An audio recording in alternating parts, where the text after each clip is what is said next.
ስፔን ከ16 ዓመት በኋላ የዓለም ዋንጫውን ዳግም መሳም ችላለች።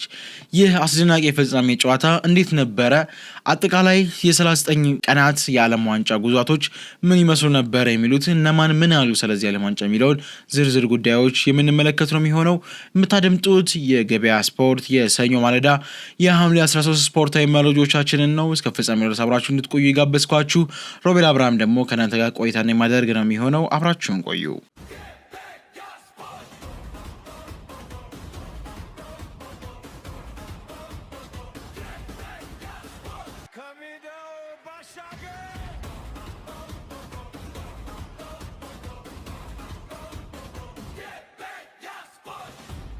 ስፔን የዓለም ዋንጫው አሸናፊ ሆናለች። በአሰልጣኝ ዴላፎንቴ እየተመሩ በአስደናቂ ሁኔታ ጉዟቸውን አንድ ብለው የጀመሩ ስፔኖች መጨረሻቸውን በዋንጫ መደምደም ችለዋል። በአስደናቂ ሁኔታ ገና ከጨዋታው ጅማሬ በርካታ ፉክክሮች እንዳደረገው ከኬፕ ቨርድ ጋር 0-0 በሆናቸው ውጤት ተለያይተው ስፔን ብዙ ሩቅ ላትጓዝ ትችላለች ተብለው በብዙዎች ዘንድ ጥያቄ ምልክት ውስጥ ገብታ የነበረ ቢሆንም ከዛ በኋላ እያሳየቻቸው በነበሩት ምህረት የለሽ እንቅስቃሴዎች እጅግ አስደናቂ ጉዞን በማድረግ ዛሬ ላይ የዓለም ዋንጫው አሸናፊ መሆን የምትችልበትን ውጤት በእጇ ማስገባት ትችላለች ማለት ነው። ታዲያ ትናንትና በተደረገው ጨዋታ ላይ አርጀንቲናን እንዳልነበረ አድርጋ ነበር ያስወጣችው። ከዚህ ቀደም ፖርቹጋልን ስትሸኝ የነበረበትን መንገድ፣ ፈረንሳይን ስትሸኝ የነበረበትን መንገድ ዳግም አሁንም በሚገባ አርጀንቲና ላይ ተጠቅማለች ማለት ነው። ከቤልጅየም ጋር ከነበረው ጨዋታ ውጪ ምንም ጎል ሳይቆጠርባት ነው ውድድሩ ማጠናቀቅ የቻለችው። እጅግ አስደናቂ ብሔራዊ ቡድን ነበር። ባለቀ ሰዓት የሚያስቆጥሯቸው ጎሎች ብዙ ነገሮች ነበሩ። ገና የፖርቹጋል ጨዋታ ላይ 1-0 ያሸነፉት ጨዋታ በሚኬል ሜሪኖ አማካኝ 85ኛ የተቆጠረች ነበረ። ከዛም በኋላ በነበረው ሂደት ላይ እያንዳንዱ መንገዳቸው እጅጉን የተሳካ ባለቀ ሰዓትም ይሁን እንጂ ጎሎች ሳይቆጠሩባቸው በጥሩ ስኬት የሄዱበትን ነበረ ማለት ነው። ታዲያ 2010 ነበር በአፍሪካ መዲና ተዘጋጅቶ ከነበረው ዓለም ዋንጫ ውጪ ዋንጫውን አሳክተው ያቆም ነበር። የመጀመሪያም የመጨረሻቸውን ፍጻሜ ያ ሆኖ ነበረ። ትላንትና ግን ይህ ታሪክ ሆኖ ተቀይሯል ማለት ነው። ስፔን የዓለም ዋንጫውን 2 ጊዜ ከፍ አድርጋ መሳም የቻለች ሀገር መሆን ችላለች። በሀገረ አሜሪካም ይህንን ደግማ ማሳየት ትችላለች ማለት ነው። ታዲያ ውጤቱን ተከትሎ ስፔን በቀዳሚነት ስታጠናቀቅ መድረኩን አርጀንቲና 2ኛ ደረጃ፣ እንግሊዝ 3ኛ ደረጃ በመያዝ የ2026ቱን ዓለም ዋንጫ ማጠናቀቅ ችለዋል ማለት ነው። በአጠቃላይ እጅግ አስደናቂ የነበረ ውድድርም ነበረ። በእርግጥ ብዙ ዝግቦች የተነሱበት አጋጣሚ ነበር። በተለይ ከምርጥ ተጫዋች አመራረጥ ጋር በተያያዘ ሊዮ ሜሲ ገባው ነበር የሚሉ ዝርዝር ሀሳቦች ተነሳውበት የነበረበትም አጋጣሚዎች ነበር የነበረው። ምናልባት ግን እነማን ተሸለሙ የሚለውን ለማድረስ ያክል የዓለም ዋንጫ የኮከብ ሽልማቶችን ስንመለከት የውድድሩ ምርጥ ወጣትና ተስፈኛ ተጫዋች በመባል ፓው ኩባርሲ መመረጥ ችሏል። ፓው ኩባርሲ በትናንትናው ጨዋታ ላይ እጅግ አስደናቂ ብቃቱን ነበር አሳይቶን የነበረው። ከብቃቱም በላይ ለኤንዞ ፈርናንዴዝ ያቺ የቅጣት ምት መገኘት ወሳኙ ሰው እሱ እንደነበረ ይታወቃል ማለት ነው። ታዲያ በባለፈውም ጨዋታ ላይ እንደዚሁ እሱ የመታት ኳስ ነበረች የቤልጂየም ጨዋታ ላይ ሴላመንሲ ሲተፋት ሜሪኖ ወደ ጎልነት ቀይራት ማለት ነው። ታዲያ በአስደናቂ ሁኔታ በመከላከሉ በማጥቃቱ እንቅስቃሴ ምርጥ ነበረ። የውድድሩ ኮከብ ግብ ጠባቂ ደግሞ ኡናይ ሲሞን ሆኖ ተመርጧል። የስፔን ብሔራዊ ቡድን ግብ ጠባቂ በ6 ክሊንሺት ዘንድሮ የዓለም ዋንጫ ኮከብ ግብ ጠባቂ አሸናፊ መሆን ችሏል ማለት ነው። ሌላኛው የውድድሩ ምርጥ ተጫዋች በመባል ደግሞ ሮድሪ ተመርጧል። ብዙዎችን እያጨቃጨቀ የሚገኘው እኔ ግን በግል ያሳመነኝ ምርጫ ነው ሮድሪ። ያው ብዙዎች አንዳንዶች ቤሊንግሃም ሲሉ ነበር፣ አንዳንዶች ደግሞ ሊዮ ሜሲ ሲሉ ነበረ። እንደነ መሐመድ አቡትራክ የተሰኙ የስፖርት ፐንዲተሮች የቢን ስፖርት አቅራቢዎች እንዳነሱት ከሆነ ይህ አግባብ የሆነ ምርጫ አይደለም። ሊዮ ሜሲ 8 ጎሎች አሉት። ቡድኑን ደግሞ በዛ 8 ጎሎች ብቻ ሳይሆን ተሸክሞትም አምጥቶት ነበረ። 3 አሲስቶችም ነበሩት። 11 ግብ ተሳትፎ የነበረውን ይህን አስደናቂ ተጫዋች በዚህ ለመንገድ ማስተናገድ በመቻሉ አዝኛለሁ ብሏል። ያው ሮድሪ ግን ለኔ ልዩ ተጫዋች እንደነበረ ምንም ጥያቄ የለውም። በግሌ ነው ይሄ። የእናንተ ሀሳብ ምንድነው በዚህ ጉዳይ የሚለውን ጋብዛችኋለሁ። ሮድሪ ግን የውድድሩ ምርጥ ተጫዋች በመባል ተመርጧል። ያው ከስሜት በላይ ስሌትን በእግር ኳስ መድረክ ላይ በመሃል ሜዳ ላይ የሚያስቀድመው ንጉስ እንግዲህ የውድድሩ ምርጥ በመባል ተመርጧል ማለት ነው። የውድድሩ ኮከብ ግብ አግቢ ደግሞ ኪሊያን ኤምባፔ መመረጥ ችሏል ማለት ነው። እጅግ አስደናቂ የውድድር ዘመንን እያሳለፈ የሚገኘው ኪሊያን ኤምባፔ የዓለም ዋንጫውን ሪካርዶችን በመስበር ይህን ውድድር ማጠናቀቅ ችሏል። ምንም እንኳን የፍጻሜ ተፋላሚ መሆን ባይችልም እንዲሁም ደግሞ የዋንጫው ባለ ክብር ባይሆንም በ10 ጎሎች የውድድሩ ኮከብ ግብ አስቆጣሪ በመባል ተመርጧል ማለት ነው። ታዲያ ኪሊያን ምባፔ በግብ አግቢነት ተከታታይ 2 ጊዜ የኮከብነትን ሽልማት ሲወስድ በታሪክ ለመጀመሪያ ጊዜ ሆኖ ተቀምጧል።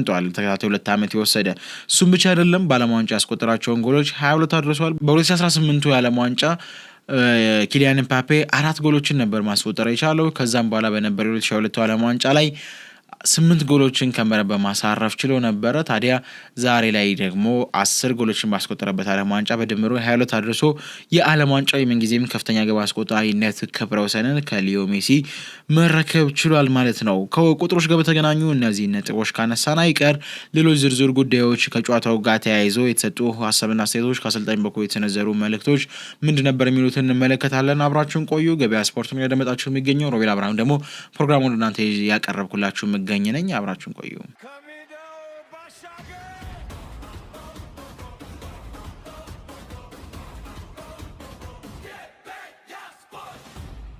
የስፔኑ ጠቅላይ ሚኒስትር ፔድሮ ሳንቼዝ መልእክታቸውን ከድሉ በኋላ አድርሰዋል። ብሔራዊ ቡድናችን ድንቅ ነበር፣ ይህ ድል ይገባዋል፣ እኛ የዓለም ሻምፒዮኖች ነን፣ እጅግ አስደናቂ ጊዜም በዚህ ዓለም ዋንጫ ላይ አሳልፈናል፣ ልጆቻችን እንኳን ደስ አላቸው ሲሉ መልእክታቸውን ከድሉ በኋላ ማጋራት ችለዋል። እጅግ አስደናቂ የነበረ ብሔራዊ ቡድን እንደነበራቸው በመስከር ለቡድናቸው እስከ መጨረሻው ድረስ የነበራቸውን ድጋፍ በማሳየታቸው በብዙዎች ዘንድ እንዲወደዱ አድርጓቸዋል። ስፔን በዓለም ዋንጫው ታሪክ እንደሚታወቀው አነስተኛ ግብ አስተናግዳ ዋንጫው ማሸነፍ የቻለች የመጀመሪያ ሀገር መሆኗን ገልጸው እንዲህ ያለ ታሪኮችን አስመዝግባችሁ የሚገባንን ድል ስለሰጣችሁን ላቅ ያለ ምስጋናችንን እናቀርባለን ሲል ተናግሯል።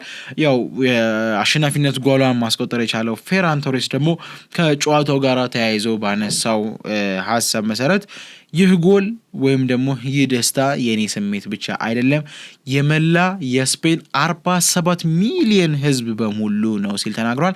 47 ሚሊዮን ህዝብ ሁላ በእኔ ጎል ተደስተዋል። እኔ ለፈጠርኩት ድል ደግሞ ፈጣሪን ማመስገን እፈልጋለሁ። ፈጣሪ ባይል ኑሮ በዛ ቦታ ላይ ተገኝቼ ያንን ጎል ከመረብ ባላ አዋሃድኩ ነበር ሲል ተናግሯል።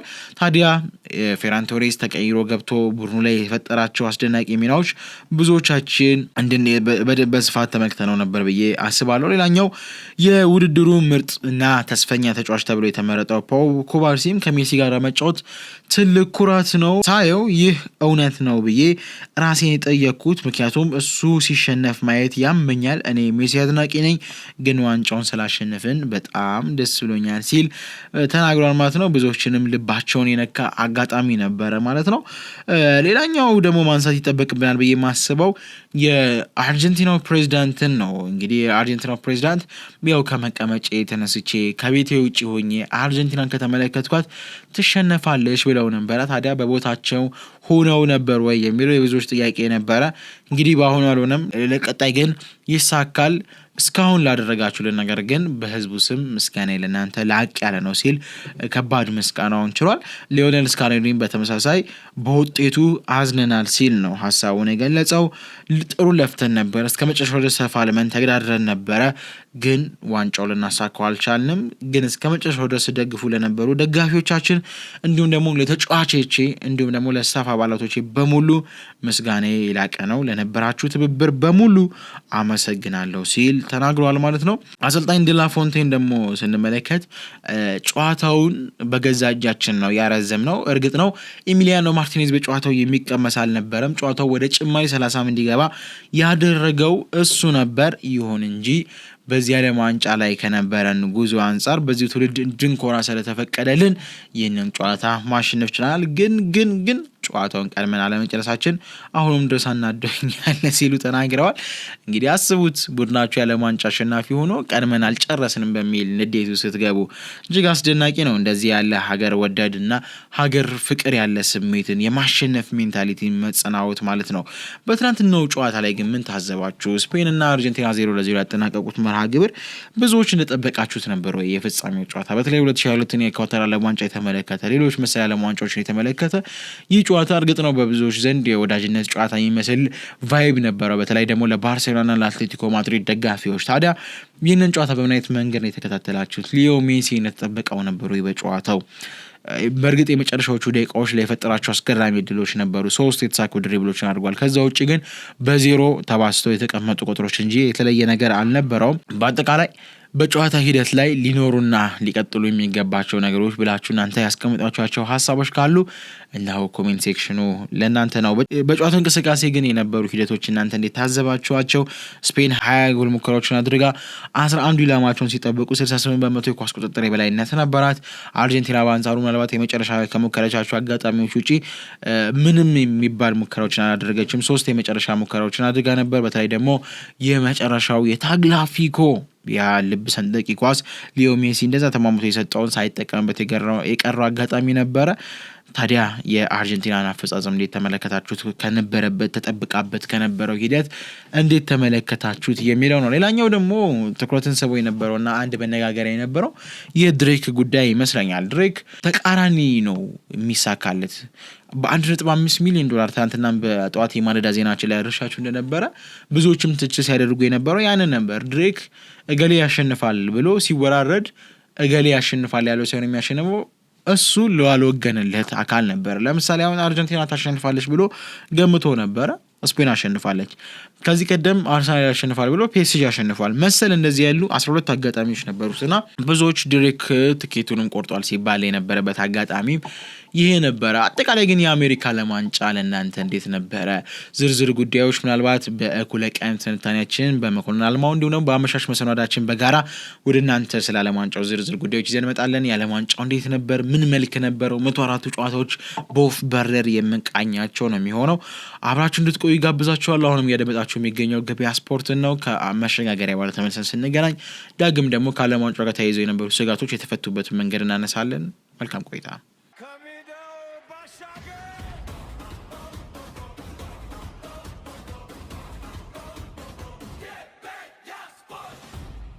በብዙዎች ዘንድ ተፈርቶ የነበረው ዓለም ዋንጫ ነው ትናንትና ፍጻሜውን አግኝቷል። በ3 ሀገራት አዘጋጅነት እንደመካሄዱ እንዲሁም ደግሞ በፎርማት ለውጥ የበለጠ ተደራጅቶ መምጣቱ በብዙዎች ዘንድ ዝብርቅርቅ ያለ ዓለም ዋንጫ እናያለን የሚል ስጋቻ ነበር። እርግጥ ነው ሰዓቱ ማይመች የነበረበት ሂደት ቢሆንም በጨዋታዎቹ ግን ጥሩ እንደተዝናናን ተስፋ አደርጋለሁ። ከደህንነት ጋር በተያያዙ ግን በርካታ ጥያቄዎች ሲነሱ ነበርና ያለፉትን ወራት እንዴት በዓለም ዋንጫ አሳለፋችሁ እያልኩኝ የጠየቅኳችሁ ትናንትና በአሜሪካ የነበረውን የስታዲየም ላይ ሜትላይንድ ስታዲየም ቁጥጥር ላይ የነበረውን የኒውዮርክና ኒውጀርሲ ማለት ነው ሄሊኮፕተሮች የነበሩ ሲመላለሱ የነበሩ ድሮኖች በአካባቢው የነበረው ጥበቃ የነበረው የፕሮቶኮል ሂደት እጅጉን አስደናቂ ነበርና በአጠቃላይም ለዚህ በሚል ብቻ ለ2 ዓመት ትሬዲንግ ሲሰራ እንደነበረ ተሰምቷል። ታዲያ በሴኩሪቲው ጉዳይ ከአሜሪካ ከፍተኛ በጀት ተበጅቶ ወደኛ ስንመጣው ወደ 9 ቢሊዮን ያህል በጀት ወጥቶ ባለፉት 2 ዓመታት የተሰራ የጥበቃ ስርዓት እንደነበር ነው የተገለጸውና በሚገባ ተጠናቆ ውድድሩን ፍጻሜውን ማግኘት ይችላል ማለት ነው። ሲነሱ የነበሩ ዳኝነት ቅራኔዎች፣ የውጤት ሂደቶች እንዴትና በምን አግባብ ተፈቱ የሚለው ምናልባት በጊዜ ሂደት በስፋት የምንመለከተው ጉዳይ ይሆናል። ከዝግጅት አንጻር ከነበረው ሂደት ግን እና ስጋቻ ግን ትናንትና የነበረው መዝጊያ በሚገባ በአስደናቂ ሁኔታ እንድንሸኘው አድርጎናል ማለት ነው። እያንዳንዱ ዝርዝር ጉዳዮች ቀደም ብዬ እንዳልኳችሁ በአመሻሽ መሰናዳችን እንዲሁም ደግሞ በሌሎች መሰል ፕሮግራማችን ይጠብቁላለሁ። ሮቤል አብርሃም ነበርኩ እናንተ ያደረስኩላችሁ። ከዓለም ዋንጫ ስጋቶች ጋር በተገናኙ የሚነሱትን ዝርዝር ሀሳቦች የበለጠ በከሳት ትንታኔያችን ላይ ይዘነው ብንቀርብ የተሻለ ይመስለኛል። ከዛ በተረፈ ግን ሰኞ ማለዳ የሐምሌ 13 ስፖርታዊ መረጃዎቻችን እነዚህን ይመስሉ ነበረ። ለስፔን ደጋፊዎች እንኳን ደስ አላችሁ እያልኩኝ ለተከፋችሁ የአርጀንቲና ደጋፊዎች ደግሞ አይዞን ለቀጣይ መሻሻልንና ብርታትን እንመኛለን ማለት ነው። መልካም ቀን።